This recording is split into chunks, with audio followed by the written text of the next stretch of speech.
I'm Cheryl D'Souza, a show where we get you all the top headlines that's there on the Economic Times as well as the Times of India.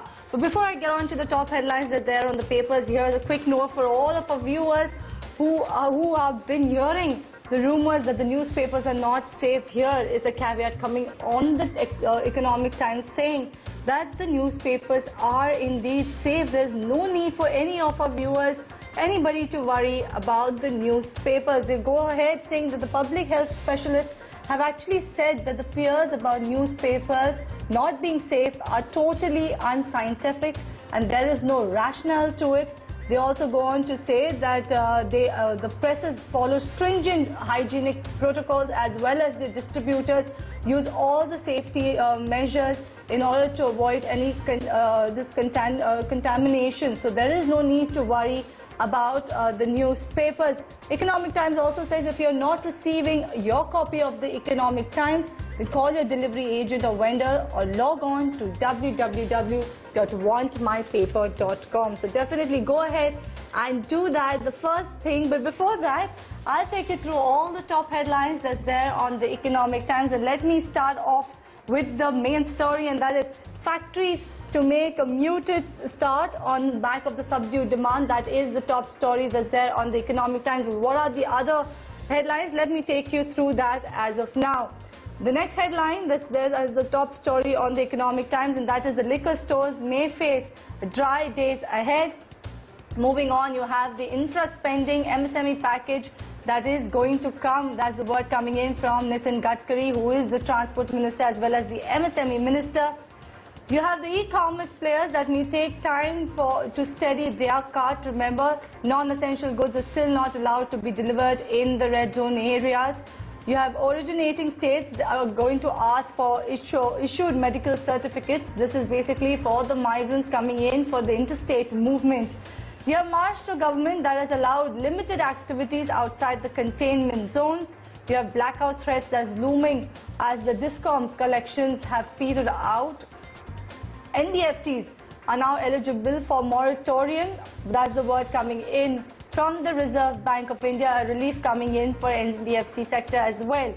Warren Buffett, Berkshire Hathaway released their earnings on Saturday. Warren Buffett had his annual analyst meet as well, where he's saying that they are going to stay on the sidelines with the $137 billion that they have in cash. And lastly, you have analysts that are upbeat on Reliance Industries rights issue. Remember, that is India's biggest rights issue ever. So analysts are upbeat on that front. But this is the top headlines as they're on the Economic Times. But let me take you through the top headlines on the market story front. You have analysts that are worrying that the April bounce back was actually very fast. That's the word coming in from the analysts. The streets are optimistic on Reliance Industries rights issue. You have brokerages also that have cut the HUL price targets by 2 to 8%. Apart from that, you have early birds that are seeing impact on the Q4 profits. And nothing can stop America. That's the word coming in from Warren Buffett. So those are the top headlines on the market front. Let's move on to the top headlines on the corporate front this morning. You have 65% of the companies that are expecting a 40% hit to their Q1 revenues. Bajaj Auto has rolled back the salary cuts that they had announced earlier. Apart from that, you have Tech Mahindra that is ready to cash in on the new normal. The Colgate is still feeling the supply chain ache, given that the production was down. They've all started with limited capacity as of now, and Grofers is in talk to raise some funds going ahead, $60 to $70 million. That's the amount of funds that Grofers is going to raise.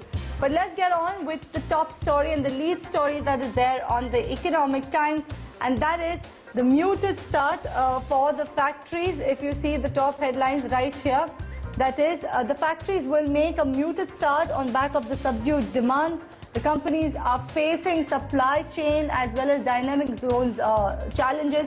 Remember, the zones are divided into red, orange and green, where limited only limited activity allowed in the red zone, and mostly almost none in the containment zone. Red and the orange and green zone are seeing somewhat resumption of supply and production for the company. So that's the lead story that's coming on the Economic Times. It goes on to say the industry executives say that most plants will work at a low capacity for at least till the festive season. So at least till October, around October, November, till then the factories expect a muted growth. Let me move on and talk more about the stories. Like I said, the factories will make a muted start as the government has eased the lockdown conditions partially starting from May 4th, that is today. And the manufacturing segment looks to get back on track with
accompanying in the reopening of the liquor stores may be short-lived, as the consumption companies are saying the existing stock at the distributors will be exhausted after the initial round of actually buying spree. Remember, through the lockdown, you do not have the liquor stores open at all. But let me move on now to the ET markets page. And if you look at the ET markets page, right at the bottom, you have brokerages cut price target for HUL by 2 to 8%. Let me give you a closer look of that particular story. Here you go.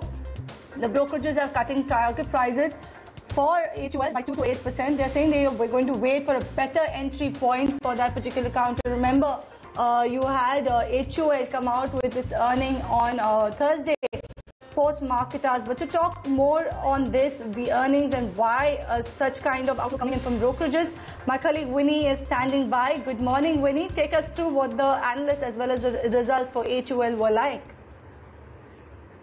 After HUL posted a weak set of numbers which was below the estimates of the street, brokerages have cut the target price of HUL. Now, you know, HUL's result volume growth had declined by 7%. Revenue was also weak for the company. Now, Investec sees that, you know, this is showing the ground reality of the FMCG sector and what they are actually facing. That's why they have cut their price estimates by 3 to 4% for FY21, FY22. Though it remains positive for HUL's portfolio and execution capacity, still they have cut their own, price expectation as of now. Kotak Institution has also downgraded HUL to an add from buy, and you know, given the recent run in the stock price, they see that, you know, it's currently at add. Jefferies also has cut their earnings estimate by 3 to 5%, and you know, they are positive. They said that there is going to be some near-term pressure, but going forward we may see some positive signs. But as of now, this is just an opportunity to buy, is what they feel. Phillip Capital as well said that the results were a short-term blip on the story of HUL, and you know, brokerage has maintained a buy. So this one, at least Phillip Capital is maintaining a buy on HUL, but overall, the brokerages are not quite positive for the near-term outlook. Long-term, they expect a good recovery in HUL, but as of now, they've got the price cut by 2 to 8%. Thank you, Winnie, for taking us through the HUL, what the brokerages are saying, and also what the earnings for the particular counter was like. But let's move on and let's talk about markets. And staying with the ET markets page, you have a story on the top left-hand side that is saying after a 30% rebound, will the D Street sell in May and go away? Analysts are worrying that the market comeback was way too fast and was not in sync with the economics as well as earnings reality, and investors may need to brace in for the reversal. There you go. That's the big story that's there on the ET markets page. To talk more on how the markets are faring in May and is this what we should expect, my colleague Jayesh is standing by. Jayesh, take us through how we expect the markets to perform in the month of May. So there has been an adage which says sell in May and go away and come back in November. That's the broader, you know, outline that the markets have been working with. However, you know, in the past few years of my experience, the sell in May and go away has not particularly worked out well because the markets have not fallen too much. Of course, there have been instances more than a decade ago where we had panic selling in the month of May. So, you know, it actually boils down to the fact that whether this month or this year we will have that adage come back into life and equities will actually be sold into. However, if you look at the April rebound, that has definitely been on the stronger side, more than 50% upside from the lowest points, both for the Wall Street indices as well as our indices as well. However, analysts, like you mentioned, they believe that, you know, this particular rebound in the market has been a bear market rally, and it is not in sync with the economic and the earnings picture that we are currently getting. Of course, what is also aiding to the agony is that the India lockdown has been extended by 2 weeks to 17 May. So there will be a slow grind as far as economy restart is concerned. Globally, the factor that everyone is watching out for would definitely be the US-China trade war concerns that have resurfaced over the weekend. So watch out for any piece of news on that front. Institutional flows, those have continued to be negative. Both the FIs and DIs have sold in the month of April. So no respite coming in from their selling pressure as well. However, you know, the FI selling pressure has definitely ebbed because the month of March we saw more than 60,000 crores worth of selling from the FIs. while April we still had a negative figure, but that was only to the tune of about 3,000 odd crores. What analysts are actually believing is that why we had a sharp rally in the month of April was largely because global central banks pumped in money into the system, and that provided for much of the liquidity that was needed for the system. But the real question still remains, will it be a sell in May and go away like scenario? That definitely we'll have to wait and watch.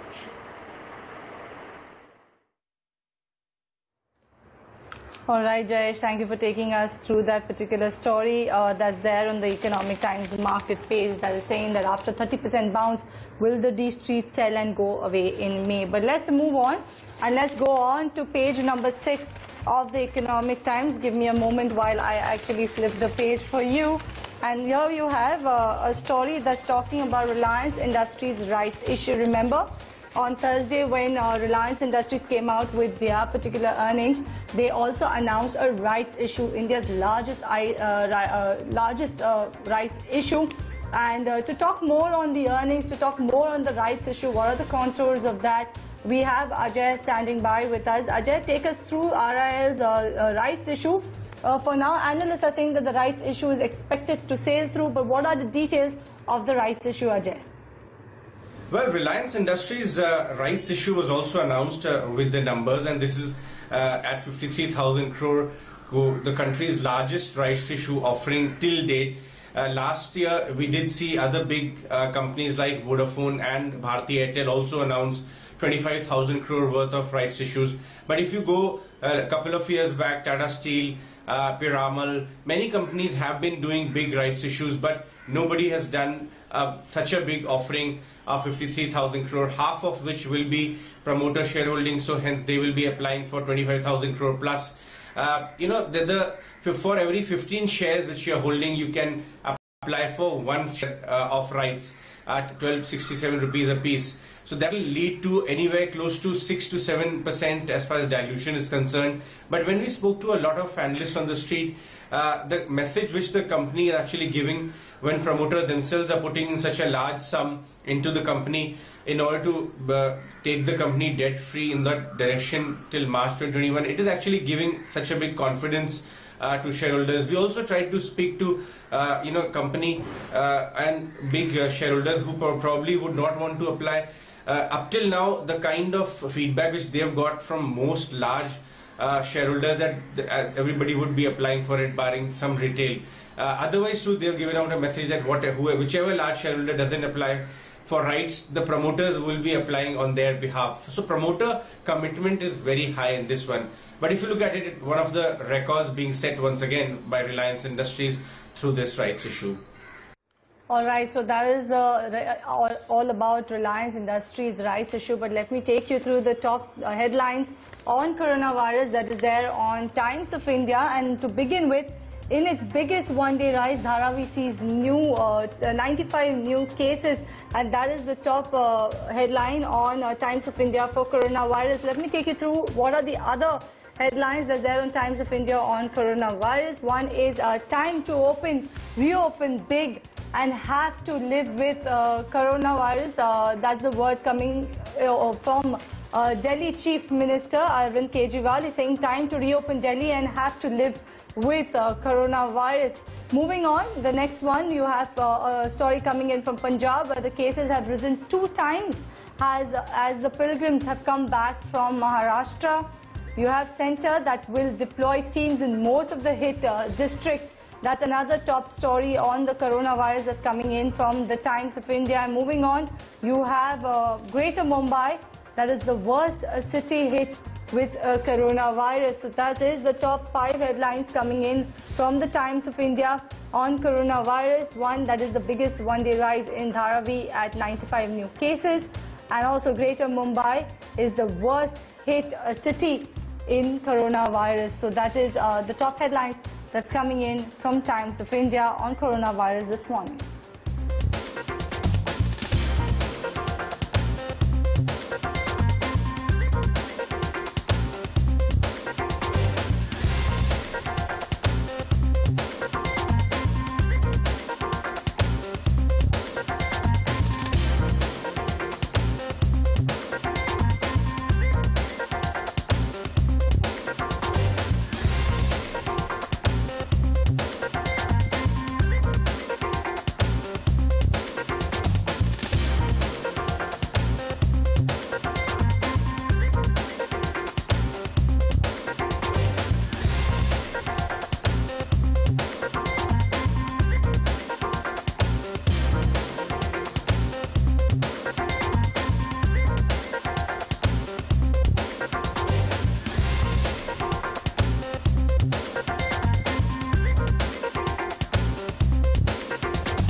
And those are the top headlines and the top news that's there on the Economic Times as well as the Times of India. And with that, it's a wrap on this edition of the newspaper show.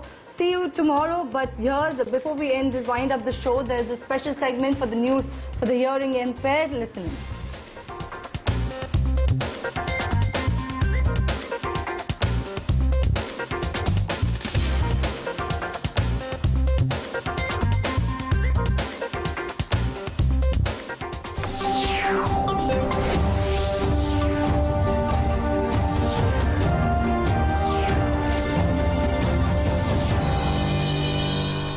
Good morning. You're watching News.